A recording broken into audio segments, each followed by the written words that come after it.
কানাডার বেগমপাড়ায় বাড়ি করার জন্য ইংলিশ মিডিয়ামে লেখাপড়া করতেছে। তো আমাদের রক্ত দেওয়ার কি প্রয়োজন ছিল সেদিন?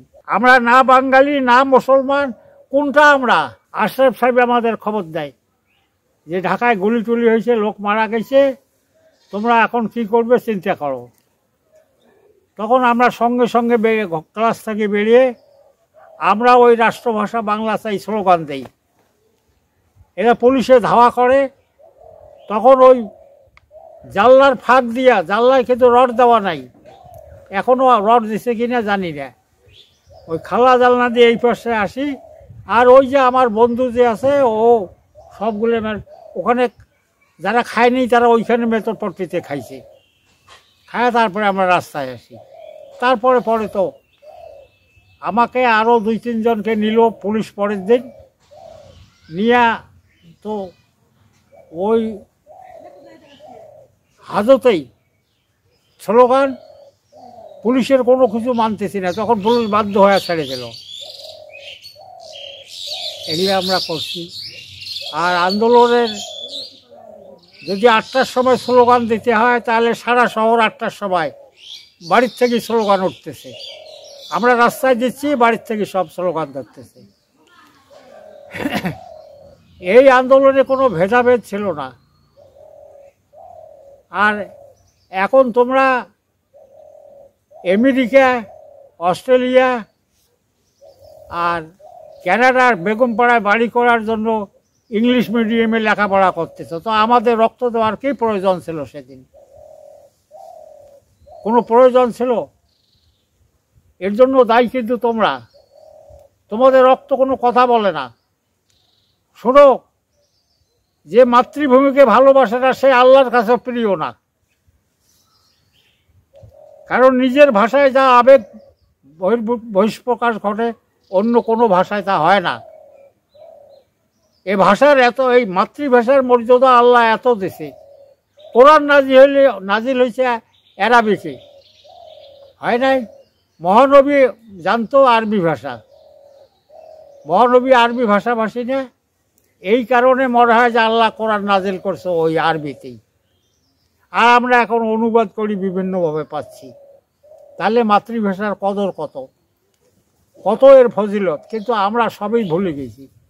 আমরা না বাঙালি না মুসলমান, কোনটা আমরা? যদি আমরা বাঙালি হই, বিভিন্ন গ্রন্থ, বিভিন্ন বই বাংলায় ট্রান্সলেট হয়ে আসতো, সেটা ট্রান্সলেট বই পাওয়া যাচ্ছে? মানে আমাদের সত্তা সব হারাইছি, উন্নত বিশ্বের সুন্দর জীবন দেখতেছি, সেইটা দেখিয়া এগুলো সব বলি যাওয়া হয়। এত আন্দোলন করছে, সিপাহী বিদ্রোহ, ফকির বিদ্রোহ, সন্ন্যাসী বিদ্রোহ, ওহাবি আন্দোলন, ফারাইজি আন্দোলন, সন্ন্যাস আন্দোলন, এগুলো আন্দোলন হয় নাই? এক করতে পারে নাই। এক যে হবার ভারতের মানুষ, সেটা হয় নাই। শুধু নজির হইল 52 ভাষা আন্দোলন 21 ফেব্রুয়ারি। এইখানে আসি সব জাতি ধর্ম বসে সব এক হয়ে গেল, রাষ্ট্রভাষা বাংলা চাই। বিহারিরাও বলছে ওই সময় রাষ্ট্রভাষা বাংলা চাই। ওরা চলে আসছে, এখানে সেটেল হয়েছে, ওরা এই ভাষা শিখতে চাইছে। কথা বলছো, ওদেরকে দোষা যাবে না, এটা রাজনৈতিক প্রলয়, এটা হয়ে গেল। ওরা কিন্তু পাকিস্তানকে আবার সমর্থন করতো, ভাষা সমর্থন করে বাংলা, কিন্তু দেশ সমর্থন করে পাকিস্তান। ওরা থাকতে পারলো না।